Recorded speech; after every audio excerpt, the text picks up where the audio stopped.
അരുൺ, പ്രതിഷേധം ഇപ്പോഴും തുടരുകയാണോ? എങ്ങനെയാണ് സമാധാനാന്തരീക്ഷം ഉണ്ടാക്കാനുള്ളൊരു ശ്രമം? നാട്ടുകാർ എന്ത് പറയുന്നു?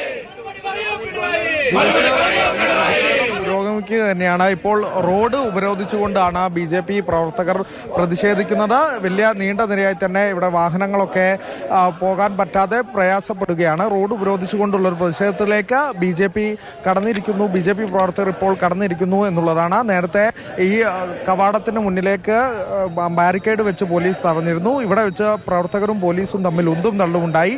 തുടർന്നാണ് റോഡ് ഉപരോധിച്ചുകൊണ്ട് BJP പ്രവർത്തകർ പ്രതിഷേധിക്കുന്നത്. നേരത്തെ സൂചിപ്പിച്ചതുപോലെ തന്നെ വലിയ രീതിയിലുള്ള ഒരു ജനവികാരം നമുക്ക് ഈ വിഷയത്തിൽ കാണാൻ സാധിക്കും. പലതവണ പരാതി പറഞ്ഞിട്ടുണ്ട്. ഇത് ഒരാഴ്ചയായി തമ്പടിച്ചിരിക്കുന്ന കാട്ടാന കൂട്ടമാണ്. ഇത് അധികൃതരുടെ ശ്രദ്ധയിൽപ്പെടുത്തിയിട്ട് പോലും കാര്യമായ നടപടി ഉണ്ടായില്ല. ആനയെ തുരത്താൻ, കാട് കയറ്റാൻ വേണ്ട നടപടികൾ സ്വീകരിച്ചില്ല. പിന്നാലെ അതിന് ഫലമായ ഒരു ജീവൻ തന്നെ നഷ്ടപ്പെടേണ്ടി വന്നു.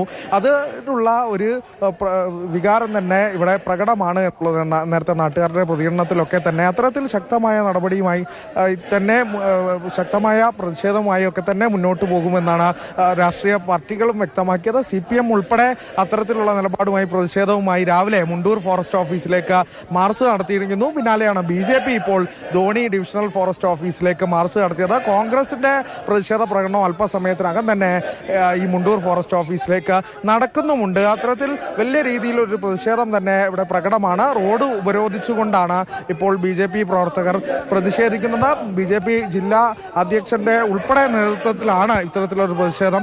ഇത്തരത്തിൽ പ്രതിഷേധവുമായി ശക്തമായ പ്രതിഷേധവുമായി തന്നെ രംഗത്തുണ്ട്. BJPയുടെ പ്രശ്നം